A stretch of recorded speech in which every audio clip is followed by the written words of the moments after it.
Bismillahirrahmanirrahim. Alhamdulillahirabbil alamin wassalatu wassalamu ala asyrafil anbiya'i wal mursalin wa ala alihi wa sahbihi ajma'in. Assalamualaikum warahmatullahi wabarakatuh. Hari ini saya akan menjelaskan tentang jenis harta yang dikenakan zakat. Zakat adalah rukun Islam yang keempat.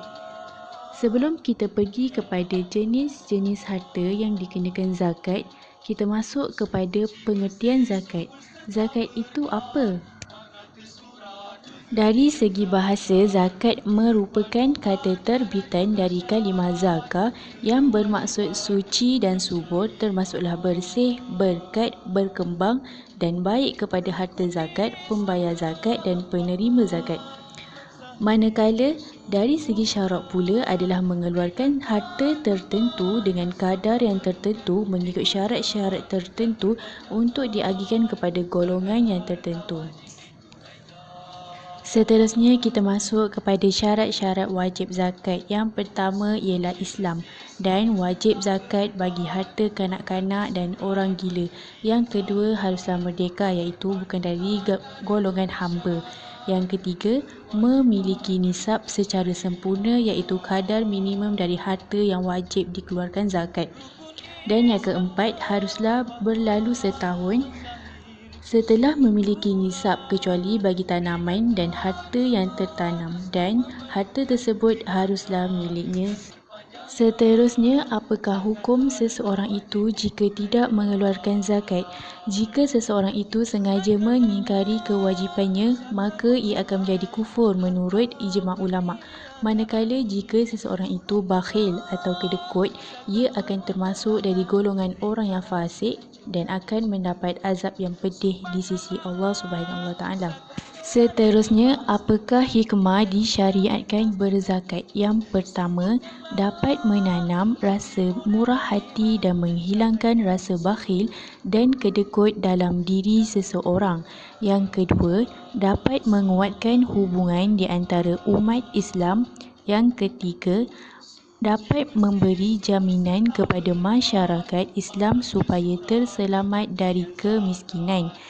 Yang keempat, dapat mengatasi masalah pengangguran disebabkan tiada modal untuk memulakan perniagaan. Dan yang terakhir, dapat menghilangkan perasaan dengki di kalangan anggota masyarakat. Setelah mengetahui pengertian syarat, hukum dan hikmah zakat, barulah kita masuk kepada harta yang wajib dikenakan zakat. Yang pertama ialah binatang ternakan seperti unta, biri-biri, lembu, kerbau dan segala jenis kambing. Semua binatang ternakan yang diciptakan oleh Allah Subhanahu Wa Taala adalah untuk kepentingan manusia itu sendiri.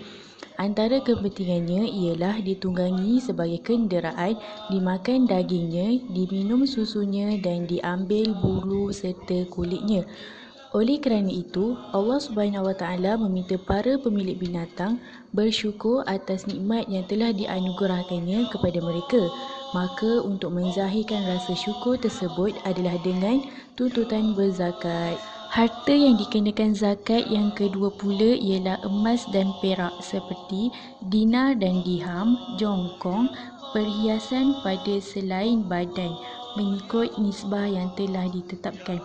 Firman Allah dalam surah At-Taubah ayat 34, A'udzubillahi minasyaitonirrajim, walladzina yaqnizuna az-zahaba wal fiddata wa la yunfikunaha fi sabilillah fabashshirhum bi'azabin alim. Maksudnya, dan ingatlah orang-orang yang menyimpan emas dan perak serta tidak membelanjakannya pada jalan Allah, maka kabarkanlah kepada mereka dengan balasan azab siksa yang tidak terperi sakitnya. Seterusnya yang ketiga ialah zakat pertanian seperti makanan asasi dan buah-buahan yang boleh disimpan untuk tempoh masa yang lama. Firman Allah dalam surah Al-An'am ayat 141 yang bermaksud, dan dialah Allah yang menjadikan untuk kamu kebun-kebun yang menjalar tanamannya dan yang tidak menjalar, dan pohon-pohon tamar dan tanaman-tanaman yang berlainan bentuk, rupa dan rasanya, dan buah zaitun dan delima yang bersamaan warna atau daunnya dan tidak bersamaan rasanya. Makanlah dari buahnya ketika ia berbuah dan keluarkanlah haknya iaitu zakat pada hari memetik atau menuainya. Dan yang terakhir ialah zakat perniagaan. Zakat perniagaan haruslah dimiliki dengan akad dari kedua belah pihak dan tidak secara warisan, hadiah maupun wasiat. Zakat perniagaan juga haruslah diniatkan ketika akad untuk berniaga dan niat tersebut haruslah berterusan sehingga setahun. Zakat perniagaan tidak dikhususkan kepada barangan tertentu sahaja kerana apa sahaja barangan yang ditukarkan dengan tangan dengan niat untuk mendapatkan keuntungan dikira barang-barang perniagaan. Hasil keuntungan yang diperolehi wajib dibayar zakat. Dengan ini dapatlah kita ketahui betapa pentingnya kewajipan zakat terhadap umat Islam. Kewajipan zakat tidak seharusnya dipandang remeh oleh umat Islam. Sekian dari saya, Rahmadatul Fitri. Nampaknya murah rezeki kamu sekarang, Ali. Tapi jangan lupa tunaikan zakat, ya. Alhamdulillah, saya dah tunaikan zakat fitrah tiap-tiap tahun, Ustaz. Itu zakat fitrah, Ali. Bagaimana pula dengan zakat harta? Dah bayar ke? Zakat harta? Rumah dan kereta pun kena zakat ke, Ustaz? Tak fahamlah, Ustaz. Begini, Ali. Harta yang dikenakan zakat ialah perniagaan, pendapatan, wang simpanan, KWSP, saham, emas dan perak. Itulah jenis-jenis zakat. Berapa kadar zakat yang diwajibkan, Ustaz? Kadar zakat hanya 2.5% sahaja dari yang kita miliki. Kemudian, harta tersebut cukup nisab iaitu baras minimal yang mewajibkan seseorang itu berzakat.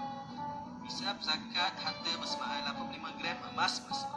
Oh, baru saya faham. Terima kasih, Ustaz.